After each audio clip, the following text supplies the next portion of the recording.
नमस्कार, मैं हूं वनीसा राणा। स्वागत है आपका बुक्स इन वॉइस के भारत की वाणी कार्यक्रम में। तो आज हम लाए हैं आपके लिए लेखक जयशंकर प्रसाद द्वारा लिखित कालजयी नाटक ध्रुव स्वामिनी का भाग 3। ध्रुव स्वामिनी नाटक का तृतीय और अंतिम भाग नाटकीय उत्कर्ष और भावनात्मक चरम बिंदु पर पहुंचता है। यह भाग उस निर्णायक क्षण को सामने लाता है जहां व्यक्तिगत स्वतंत्रता, नारी अस्मिता और राजधर्म के बीच अंतिम टकराव होता है।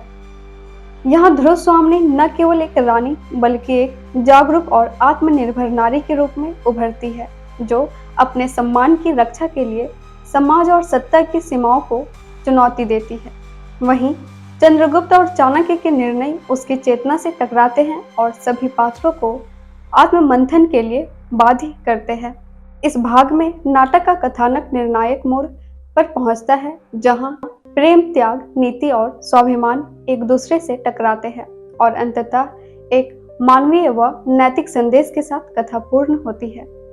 नाटक ध्रुव स्वामिनी का यह अंतिम भाग केवल एक नारी की कथा नहीं बल्कि उस चेतना की अभिव्यक्ति है जो अन्याय के विरुद्ध खड़ी होती है, जो सत्ता, संबंध और समाज तीनों के सम्मुख स्वाभिमान और स्वतंत्रता की मशाल लेकर खड़ी होती है।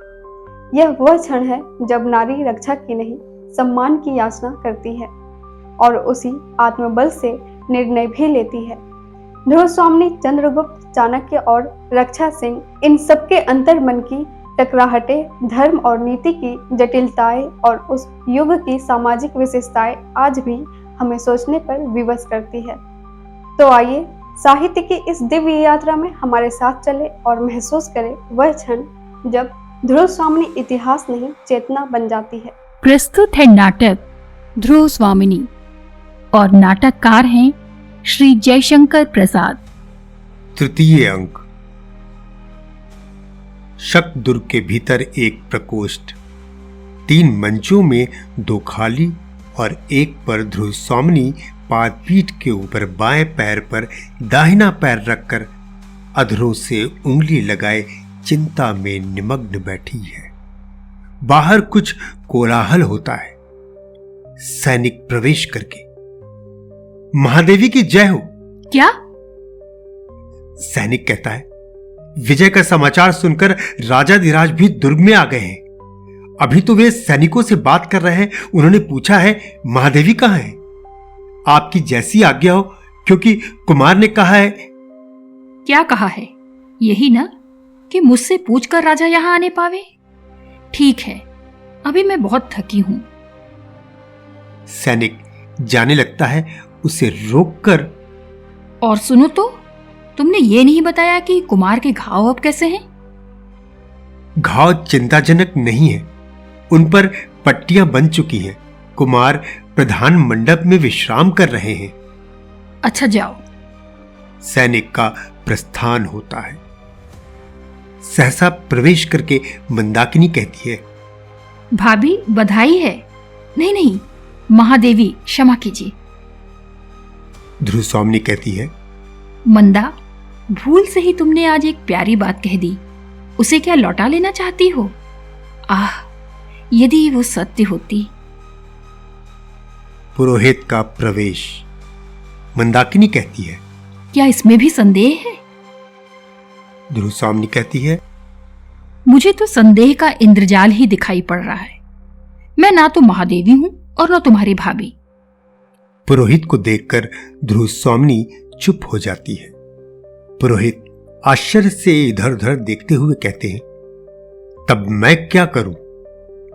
मंदाकिनी कहती है, क्यों, आपको कुछ कहना है क्या? ऐसे उपद्रवों के बाद शांत कर्म होना आवश्यक है, इसलिए मैं स्वस्थयन करने आया था। किंतु आप तो कहती हैं कि मैं महादेवी ही नहीं हूं। ध्रुव स्वामिनी तीखे स्वर में कहती है, पुरोहित जी, मैं राजनीति नहीं जानती, किंतु इतना समझती हूँ कि जो रानी शत्रु के लिए उपहार में भेज दी जाती है, वो महादेवी की उच्च पदवी से पहले ही वंचित हो गई होगी। मंदाकिनी कहती है, किंतु आप तो भाभी होना भी अस्वीकार करती हैं। ध्रुव स्वामिनी कहती है, भाभी कहने का तुम्हें रोग हो तो कह लो, क्योंकि इन्हीं पुरोहित जी ने उस दिन कुछ मंत्रों को पढ़ा था। उस दिन के बाद मुझे कभी राजा से सरल संभाषण करने का अवसर ही ना मिला। हाँ, ना जाने मेरे किस अपराध की संदिग्ध चित्त होकर उन्होंने जब मुझे निर्वासित किया, तभी मैंने अपने स्त्री होने के अधिकार की रक्षा की भीख मांगी थी। वो भी ना मिली और मैं बलि पशु की तरह अकरुण आज्ञा की डोरी में बंधी हुई शक्दुर्ग में भेज दी गई।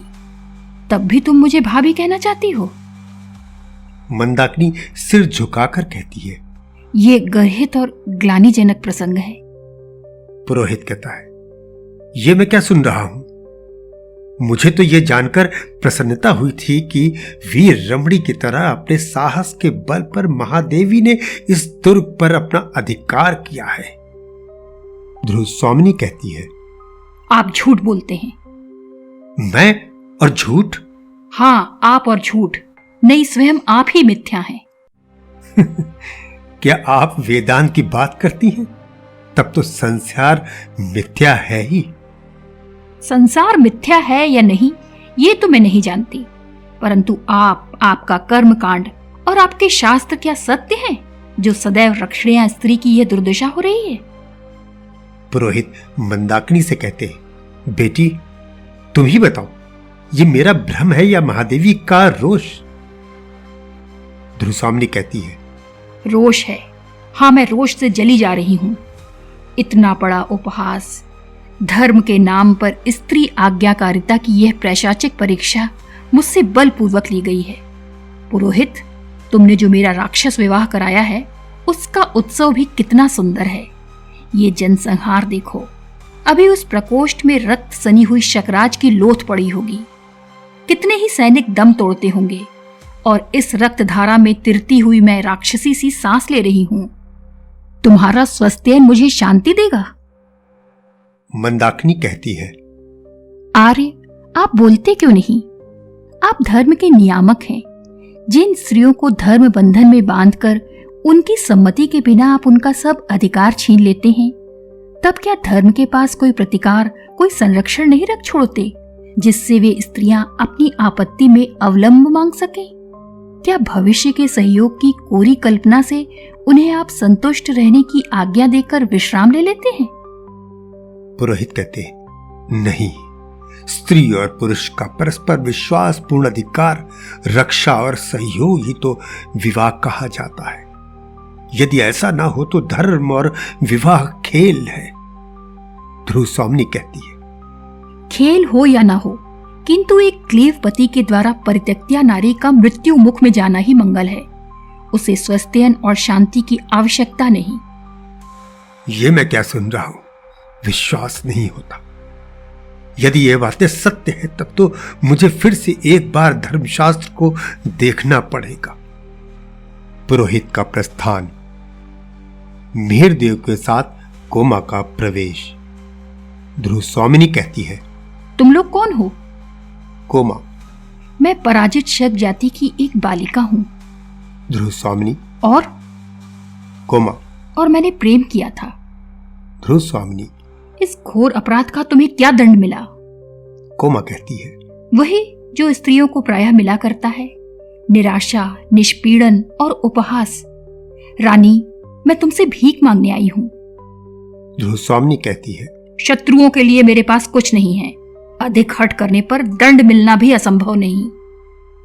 मिहिरदेव दीर्घ निश्वास लेकर, पागल लड़की, हो चुका ना, अब भी तू ना चलेगी? कोमा सिर झुका लेती है। मंदाकिनी कहती है, तुम चाहती क्या हो? कोमा, रानी, तुम भी स्त्री हो, क्या स्त्री की व्यथा न समझोगी? आज तुम्हारी विजय का अंधकार तुम्हारे शाश्वत स्त्रीत्व को ढक ले, किंतु सबके जीवन में एक बार प्रेम की दीपावली जलती है। जली होगी अवश्य। तुम्हारे भी जीवन में वो आलोक का महोत्सव आया होगा जिसमें हृदय हृदय को पहचानने का प्रयत्न करता है, उदार बनता है और सर्वस्व दान करने का उत्साह रखता है। मुझे शकराज का शव चाहिए। ध्रुव स्वामिनी कुछ सोचकर कहती है, जलो। प्रेम के नाम पर जलना चाहती हो तो तुम उस शव को ले जाकर जलो। जीवित रहने पर मालूम होता है कि तुम्हें अधिक शीतलता मिल चुकी है। अवश्य तुम्हारा जीवन धन्य है। ध्रुवस्वामिनी सैनिक से कहती है, इसे ले जाने दो। कोमा का प्रस्थान। मंदाकिनी कहती है, स्त्रियों के इस बलिदान का भी कोई मूल्य नहीं। कितनी असहाय दशा है। अपने निर्बल और अवलंबन खोजने वाले हाथों से ये पुरुषों के चरणों को पकड़ती हैं और वो सदैव ही इनको तिरस्कार, घृणा और दुर्दशा की भिक्षा से उपकृत करता है। तब भी ये बावली मानती हैं। ध्रुवस्वामिनी कहती है, भूल है, भ्रम है, किंतु उसका कारण भी है। पराधीनता की एक परंपरा सी उनकी नस नस में, उनकी चेतना में ना जाने किस युग से घुस गई है। उन्हें समझकर भी भूल करनी पड़ती है। क्या वो मेरी भूल ना थी? जब मुझे निर्वासित किया गया तब मैं अपनी आत्म मर्यादा के लिए कितनी तड़प रही थी और राजाधिराज रामगुप्त के चरणों में रक्षा के लिए गिरी, पर कोई उपाय चला नहीं। पुरुषों की प्रभुता का जाल मुझे अपने निर्दिष्ट पथ पर ले ही आया। मंदा, दुर्ग की विजय मेरी सफलता है या मेरा दुर्भाग्य, इसे मैं नहीं समझ सकी हूं। राजा से मैं सामना करना नहीं चाहती।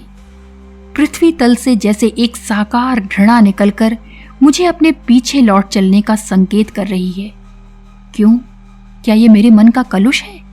क्या मैं मानसिक पाप कर रही हूं? ध्रुवस्वामिनी का उन्मत्त भाव से प्रस्थान। मंदाकिनी कहती है, नारी हृदय जिसके मध्य बिंदु से हटकर शास्त्र का एक मंत्र कील की तरह गड़ गया है और उसे अपने सरल प्रवर्तन चक्र में घूमने से रोक रहा है, निश्चय ही वो कुमार चंद्रगुप्त की अनुरागिनी है। चंद्रगुप्त सहसा प्रवेश करता है। कौन? मंदा? मंदाकिनी कहती है, अरे कुमार, अभी थोड़ा विश्राम करते। विश्राम? मुझे कहां विश्राम? मैं अभी यहां से प्रस्थान करने वाला हूं। मेरा कर्तव्य पूर्ण हो चुका। अब यहां मेरा ठहरना अच्छा नहीं। किंतु भाभी की जो बुरी दशा है। क्यों? उन्हें क्या हुआ? बोलो। मुझे अवकाश नहीं। राजाधिराज का सामना होते ही क्या हो जाएगा मैं नहीं कह सकता, क्योंकि अब ये राजनीतिक छल प्रपंच मैं नहीं सह सकता। किंतु उन्हें इस असहाय अवस्था में छोड़कर आपका जाना क्या उचित होगा? और क्या? वो क्यों नहीं कहती हो? तो क्या उसे भी कहना होगा? महादेवी बनने के पहले ही ध्रुवस्वामिनी का जो मनोभाव था वो क्या आपसे छुपा है? किंतु मंदाकिनी, उसकी चर्चा करने से क्या लाभ?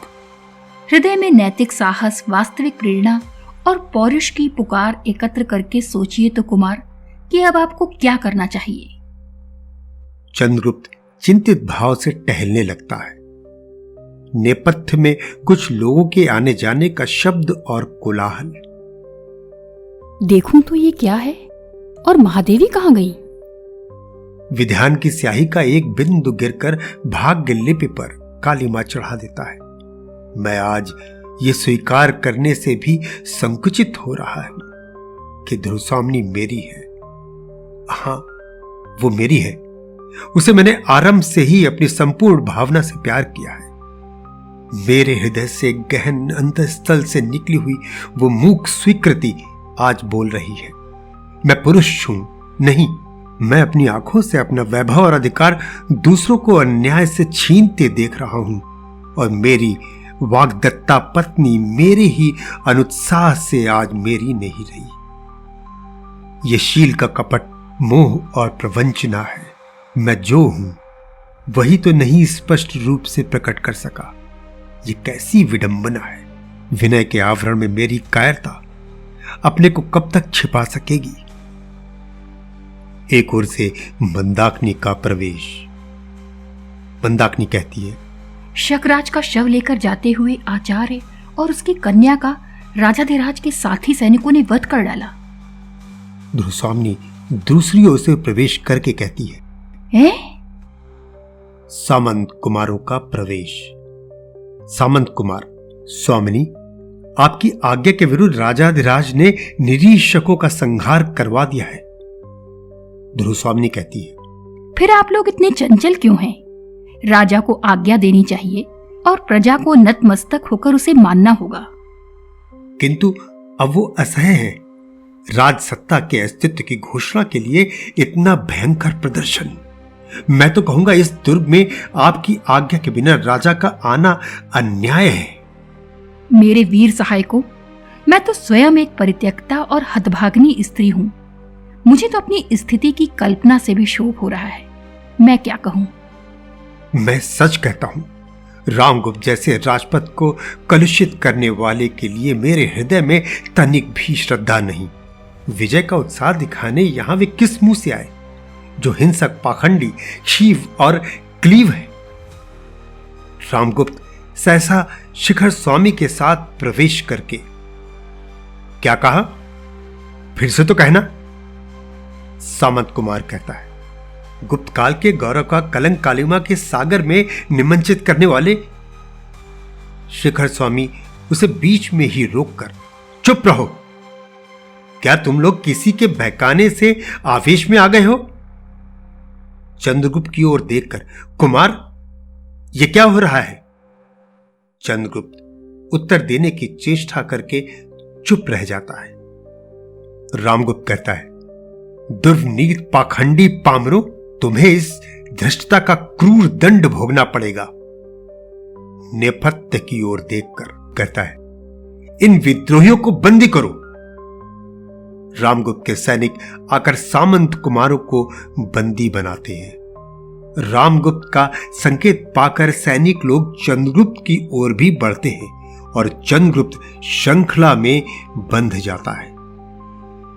ध्रुव स्वामिनी कहती है, कुमार, मैं कहती हूं कि तुम प्रतिवाद करो। किस अपराध के लिए ये दंड ग्रहण कर रहे हो?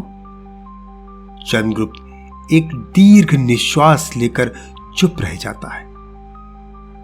रामगुप्त हंसकर कहता है, कुचक्र करने वाले क्या बोलेंगे? और जो लोग बोल सकते हैं, जो अपनी पवित्रता की दुंदुभी बजाते हैं, वे सबके सब साधु होते हैं ना? ध्रुव स्वामिनी चंद्रगुप्त से कहती है, कुमार, तुम्हारे जिह्वा पर कोई बंधन नहीं। कहते क्यों नहीं कि मेरा यही अपराध है कि मैंने कोई अपराध नहीं किया? रामगुप्त कहता है, महादेवी। ध्रुव स्वामिनी उसे ना सुनते हुए चंद्रगुप्त से कहती है, झटक दो इन लोह श्रृंखलाओं को। ये मिथ्या ढोंग कोई नहीं सहेगा, तुम्हारा क्रोध दुर्दैव भी नहीं। रामगुप्त डांट कर कहता है, महादेवी तुम चुप रहो। कौन महादेवी? राजा, क्या अब भी मैं महादेवी हूं?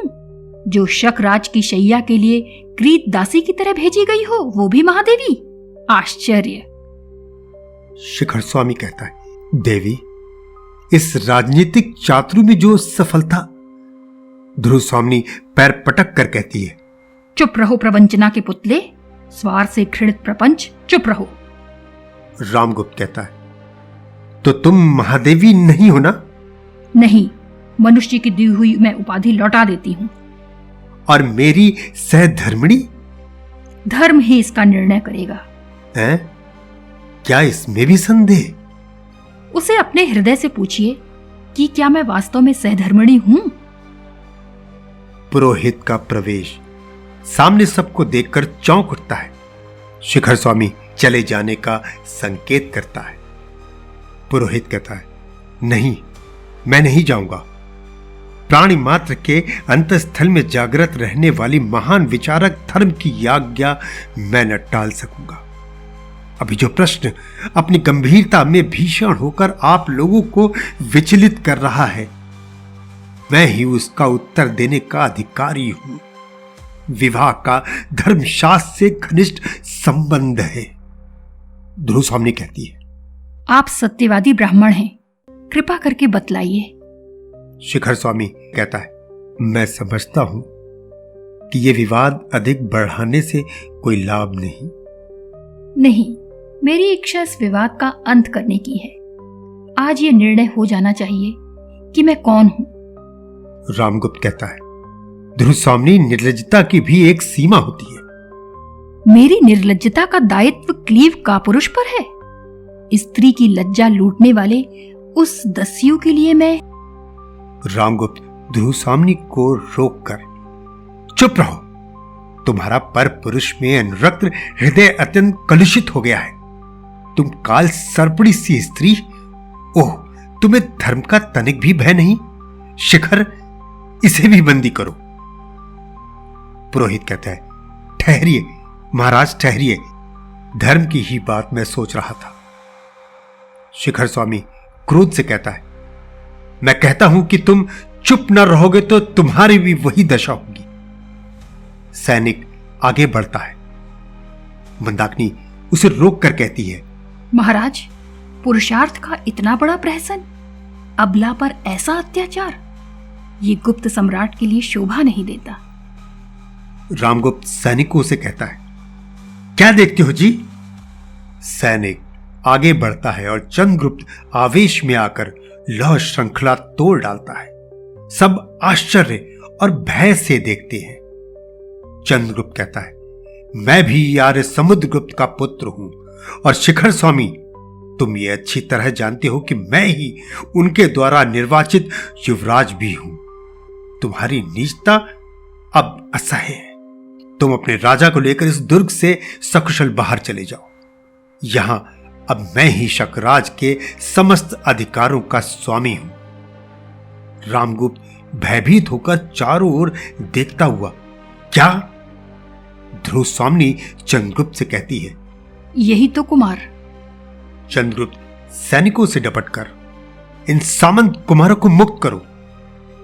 सैनिक वैसा ही करते हैं और शिखर स्वामी के संकेत से रामगुप्त धीरे धीरे भय से पीछे हटता हुआ बाहर चला जाता है। शिखर स्वामी कहता है, कुमार, इस कला को मिटाने के लिए हम लोगों को परिषद का निर्णय माननीय होना चाहिए। मुझे आपके आधिपत्य से कोई विरोध नहीं है, किंतु सब काम विधान के अनुकूल होना चाहिए। मैं कुल वृद्धों को और सामंतों को जो यहां उपस्थित हैं लिवा लाने जाता हूं। सैनिक लोग और भी मंच ले आते हैं और सामंत कुमार अपने खंगों को खींचकर चंद्रगुप्त के पीछे खड़े हो जाते हैं।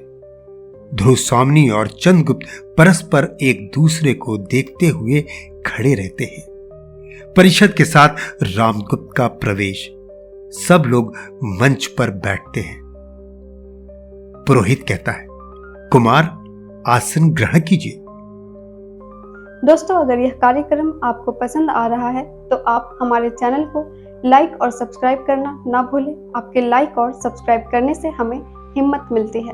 तो बुक्स इन वॉइस के यूट्यूब चैनल को लाइक और सब्सक्राइब करते रहें। हम आपको इसी तरह का रोचक साहित्य सुनाते रहेंगे। तो चलिए कार्यक्रम को आगे बढ़ाते हैं और सुनते हैं बचे हुए साहित्य को।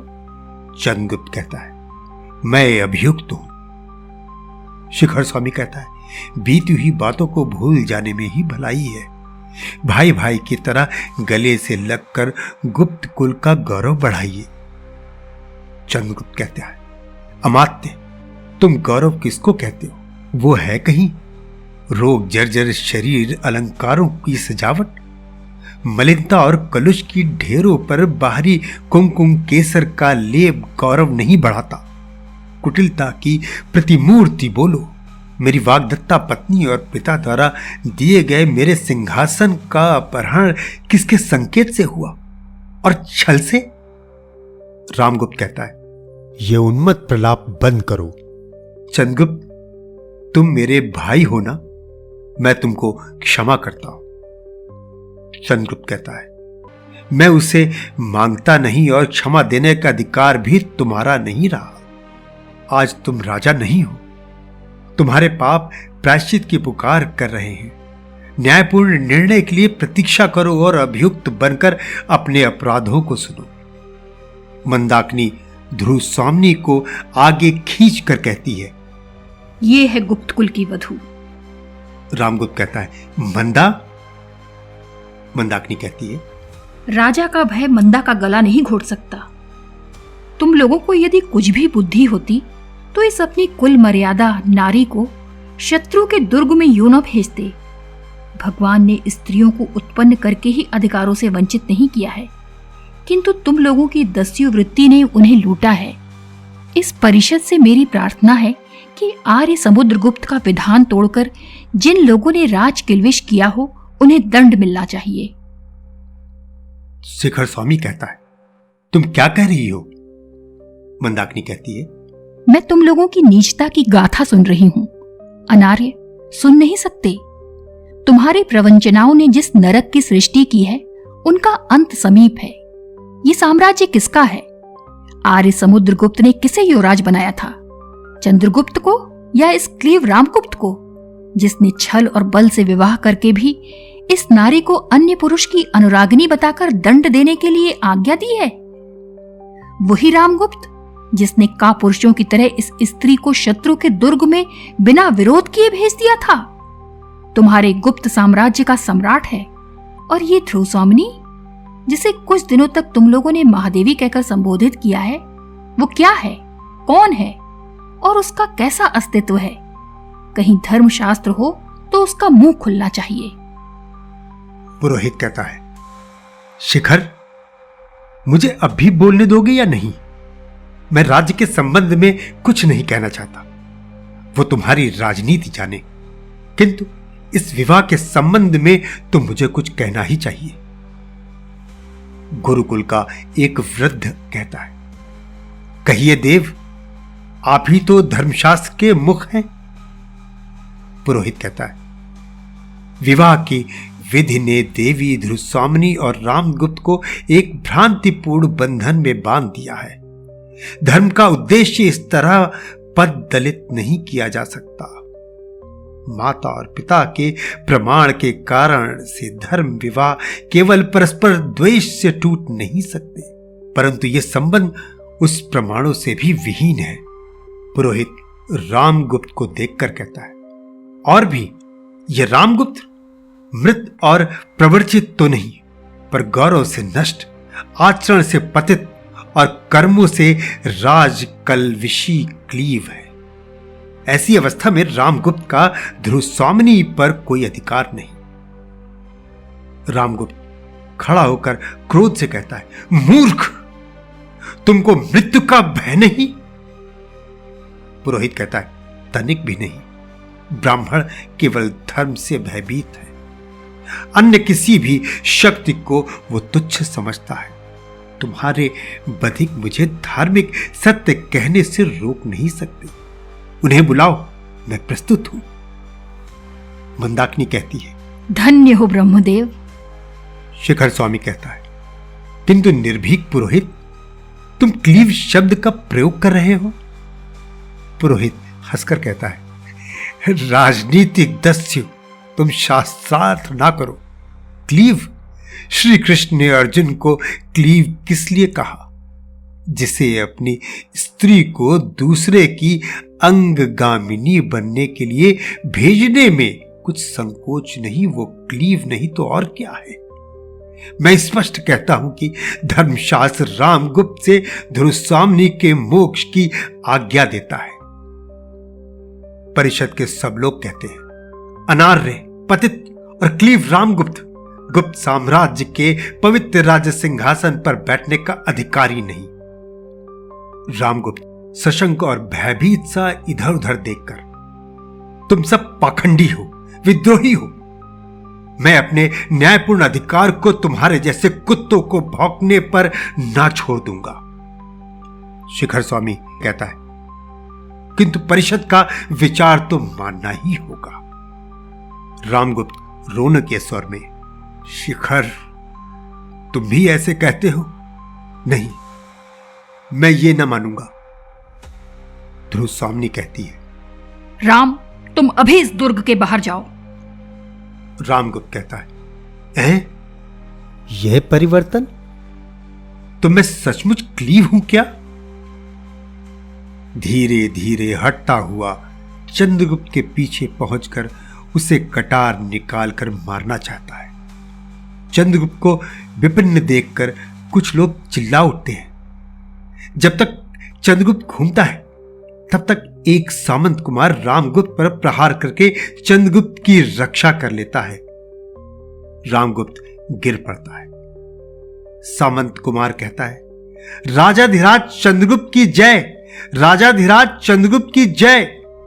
पूरी परिषद कहती है महादेवी ध्रुवस्वामिनी की जय, महादेवी ध्रुवस्वामिनी की जय, महादेवी ध्रुवस्वामिनी की जय। तो कैसा लगा आपको हमारा यह कार्यक्रम, जरूर कमेंट करें। और हाँ, अगर कोई खास कहानी, कविता, जीवन परिचय, उपन्यास आदि आपको सुनना है तो हमें कमेंट करके बताएं। हम आपको सुनाएंगे आपकी पसंद की साहित्य, सिर्फ और सिर्फ बुक्स इन वॉइस के यूट्यूब चैनल पर भारत की वाणी कार्यक्रम में। नमस्कार, आप सभी का बहुत बहुत आभार।